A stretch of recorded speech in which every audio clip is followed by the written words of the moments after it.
Day 28, the title of the chapter is It Takes Time. The first sentence is, there are no shortcuts to maturity. How I wish that there were shortcuts to maturity, though. This chapter was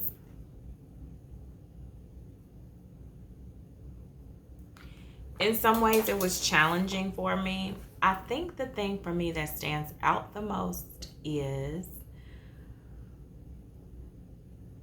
life has seasons,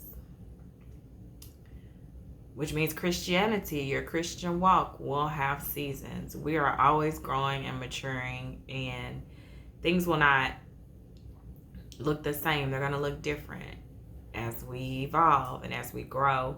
He used a parallel to our Christian life literally being like the seasons that we have, that spring, that summer, the fall, the winter. Sometimes you are being poured into, planted into. Other times you're blooming.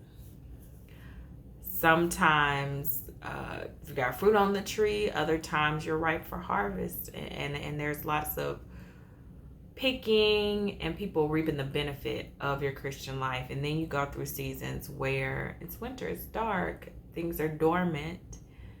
You're still saved. It's just a different season. At this point in my life, 40 years, 28 days, I've experienced every season. And one thing I was thinking of and pondering is, what season am I currently existing in my Christian walk? Right now, I've narrowed it down to early spring, right? I've been dormant. Winter was rough. But also, winter is needed for that reset. You need that time of rest. Get that ground ready for the planting again. Can you hear my neighbors zipping up and down the street? Anyway,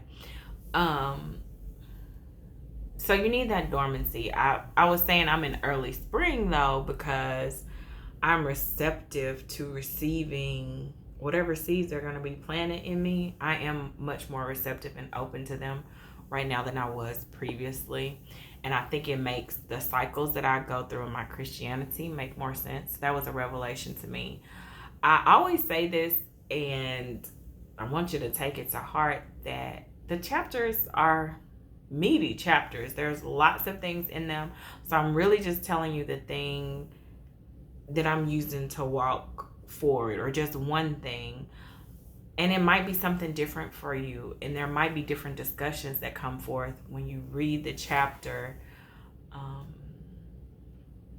don't know. This is just a way for me, honestly, just to document my journey for myself, but also to give you some insight and know you're not alone in your journey, in your struggles, in those seasons that you experience. I've said it before, and I will continue to say it. Hearing other people's testimonies in a real way has been life-changing for me and very transformative. And so I do my best to be as honest as I can. You know, testimony don't mean tell all, but it does mean to share. And so I want to be open and as vulnerable as I can in a public format to share the things that are helping me. Because hopefully it's helping you. Hopefully it's something you needed to hear. It takes time. It's not an overnight process. It would be weird for your child to be born and then the next day to be walking and then the day after that to be in college. It's a process.